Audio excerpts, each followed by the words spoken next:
It is a conflict that has lasted 16 years, but now more U.S. troops will be heading to Afghanistan. Pentagon Chief James Mattis has now assigned an order to dispatch additional forces. By and large, this is to enable the Afghan force to fight more effectively. It is more advisors, it is more enablers, fire support.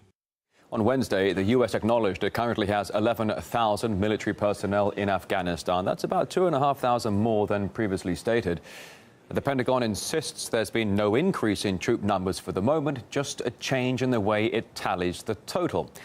Now, the move to bolster U.S. forces comes after Donald Trump announced his brand new strategy for Afghanistan. That was just last week. However, Trump also provided no deadline for an end to the war. Also, the number of additional troops to be sent to the country is now being kept under wraps. In addition, the president wants NATO allies to throw more soldiers and more money into the fight. Now, Trump's Afghan strategy shakeup is raising fears of even more civilian casualties in the country. On Thursday, 11 civilians were confirmed dead in an airstrike by NATO forces, according to local officials.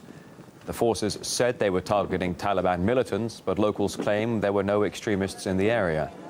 And there's been no confirmation of the strike so far from NATO or the US-led coalition, but a spokesperson for the NATO-led mission in Kabul says the reports are still being investigated.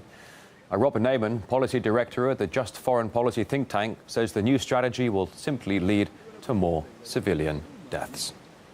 Lyndon Johnson said of Vietnam, okay, I know that we can't win, but I'm not going to be the first president to lose a war.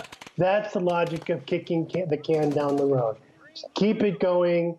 Don't pull out, then make the next guy take responsibility for it. That's a pattern that we've seen over and over. The more U.S. troops are in Afghanistan, the more Afghan civilians will be killed.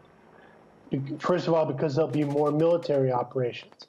Secondly, the thing that makes U.S. commanders most reckless in the use of U.S. firepower is protecting U.S. troops. You can have whatever rules of engagement you want, but no U.S. commander will ever be punished for using any amount of firepower. Those two factors mean that more U.S. troops equals surely more Afghan civilian casualties.